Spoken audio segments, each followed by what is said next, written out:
तरनो तरनो।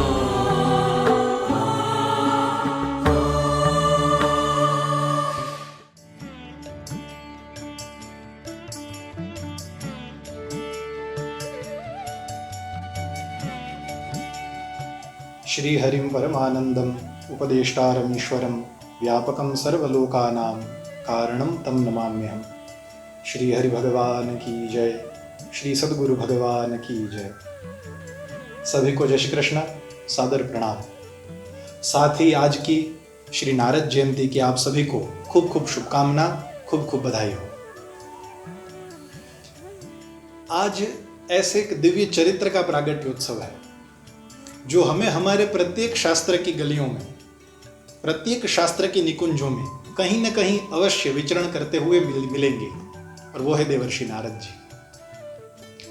जैसा उनका दिव्य स्वरूप हमें देखने को मिलता है, ऐसा ही दिव्य उनका चरित्र है। देवर्षि नारद जी को भगवान श्रीहरि का मन कहा गया है। ये कभी हम आजकल सीरीज में देखते हैं, कभी विदूषक के रूप में, कभी यहाँ की बात वहाँ करने वाले और थोड़े हास्यास्पद। नारद जी वैसे नहीं हैं। ऐसा कभी उनको मानने की हम भूल भी ना करें, वरना भगवान श्रीहरि के अपराधी बनेंगे, क्योंकि नारद जी भगवान श्रीहरि के अवतार हैं।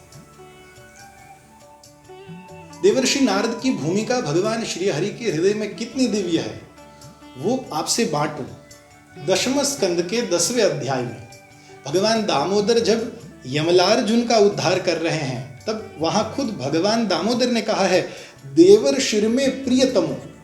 10वां स्कंद श्रीमद् भागवत का 10वां अध्याय और उसका 25वां श्लोक। भगवान दामोदर कहते हैं कि देवर्षि मेरे प्रिय नहीं, प्रियतम है। और साथ ही ऋषिर भागवत मुख्यस्य सत्यम कर्तुम वचो हरि। वहीं 10वें स्कंद का 10वां अध्याय उसका 24वां श्लोक।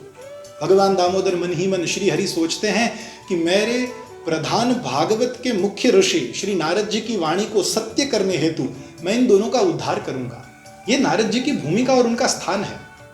भगवान द्वारिकाधीश श्रीमद् भगवद गीता के 10वें अध्याय विभूति योग में स्वयं कहते हैं, देवर्षिणाम च नारदः, देवर्षियों में मैं नारद हूं। ये नारद जी की भूमिका है। नारद जी हमेशा से ही उनका संपूर्ण चरित्र करुणा से भरपूर रहा है। नारद जी को अपने पिता ब्रह्मा जी के द्वारा जो आज्ञा और जो संकल्प मिला है, नारद जी अद्यावधि उसका पालन करते चले आ रहे हैं। क्या है वो आज्ञा, क्या है वो संकल्प? यथा हरौ भगवती नृणाम भक्तिर्भविष्यति सर्वात्मन्यखिलाधारे इति संकल्प्य वर्णय। जैसे समस्त संसार वासियों के, समस्त प्राणियों का प्रेम, उनकी भक्ति, उनकी रति भगवान श्री हरि में बने और बढ़े, इसी संकल्प के साथ नारद जी ये भागवती गाथा का, ये भगवत गाथा का चारों ओर आज भी गुणगान करते हुए विचरण कर रहे हैं। देवर्षि नारद भी श्रीमद् भागवत के करुणापूर्ण अवतरण में एक महत्व की भूमिका में स्थित है। भगवान श्री हरि आदि नारायण ने यह दिव्य भागवत शास्त्र ब्रह्मा जी को प्रदान किया। ब्रह्मा जी ने देवर्षि नारद को करुणा से प्रदान किया। देवर्षि नारद ने करुणा पूर्ण होकर यही ग्रंथ व्यास जी को प्रदान किया और व्यास जी ने ये इसका विस्तार किया। तो इस भूमिका में नारद जी भी करुणा से जुड़े हुए हैं। नारद जी के चरित्र में प्रतिक्षण करुणा के दर्शन होते हैं। आइए कुछ दर्शन करें श्रीमद् भागवत के आधार से।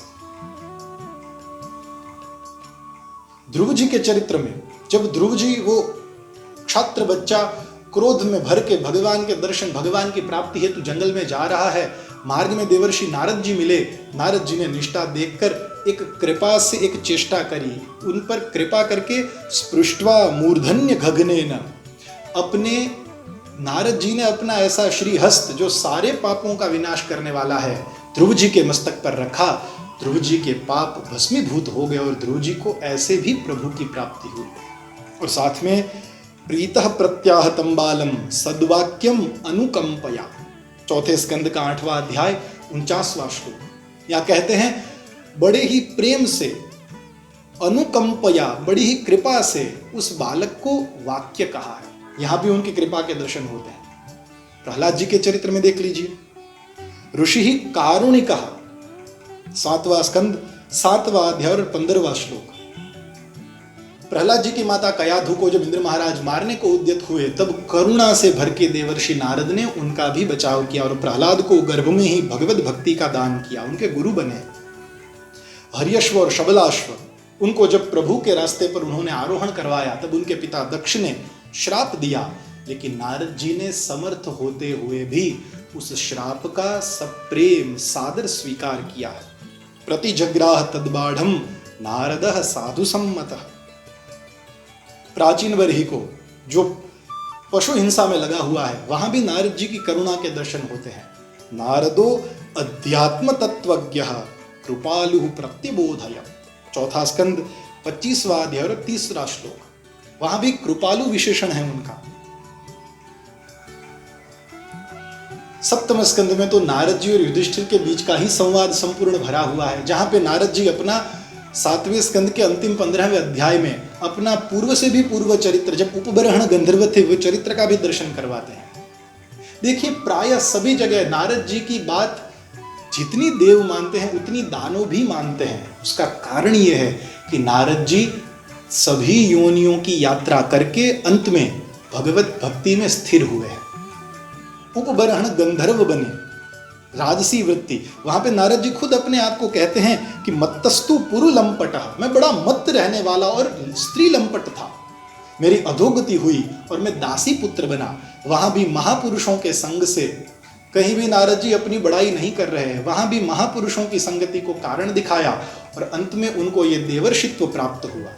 और उनकी ऐसी स्थिति हुई देवर्षि नारद की कि जब भगवान श्री हरि को याद करें, भगवान श्री हरि उनके हृदय में प्रकट होकर दर्शन देते हैं। आहूत इव मे शीघ्रम दर्शनम याति चेतसी।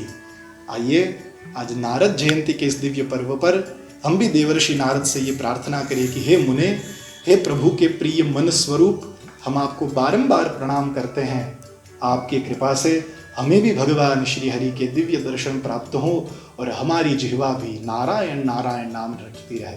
आप सभी को पुनः पुनः बधाई। सभी को जय श्री कृष्ण, नमस्कार।